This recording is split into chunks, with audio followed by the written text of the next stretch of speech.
ఇది ఎలా ఉంది ఎలిఫెంట్? పెద్దగా ఉంది, బిగ్ కదా.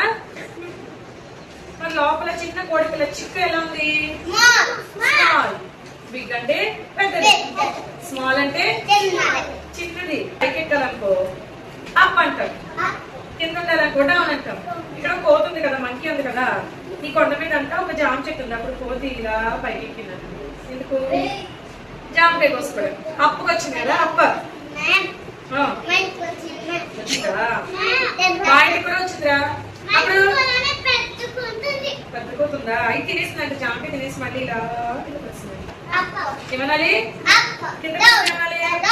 డౌన్ అనాలి. ఇక్కడ చూడండి రా, వీళ్ళిద్దరిలో ఎవరు బరువుగా ఉన్నారు? ఎలిఫెంట్ కదా, బరువు ఎక్కువ ఉంది, అందుకే కింద పడిపోయింది. ఇది ఎలా ఉంది? తేలికగా ఉంది, అందుకే బరువుగా ఉంటే హెవీ అంటారు. తేలిగ్గా ఉంటే ఏమనాలి? లైట్. ఇప్పుడు మీరు హెవీగా ఉంటారు, నేను హెవీగా ఉంటాను. నేనే కదా, మీరు. ఓకే, మరి నేను బరువు ఉంటే హెవీ అనాలి, తేలిగ్గా ఉంటే ఏమనాలి? లైట్ అనాలి. ఓకే,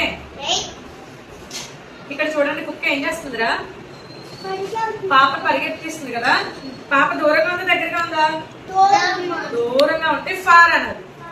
అలా కాకుండా డాగ్ ఇలా దగ్గరకు వచ్చేస్తుంది అనుకో నియర్. ఏమనాలి? దూరంగా ఉంటే ఫార్, దగ్గరగా ఉంటే నియర్. చూడాలి, ఫార్ నియర్. సన్ వర్షం వచ్చే ముందు ఇలా మొబైల్లోకి వెళ్ళిపోయాడు. ఇప్పుడు సన్ కనిపిస్తున్నాడా? సన్ ఇన్, లోపల ఉంటే ఇన్ అనాలి. బయటకు వస్తే ఏమనాలి? అవుట్. అవుట్. ఇన్ అంటే లోపలికి, అవుట్ అంటే బయటికి. క్లోజ్ అనాలి. తెరువు, ముయ్యు అంటే ఓపెన్, క్లోజ్.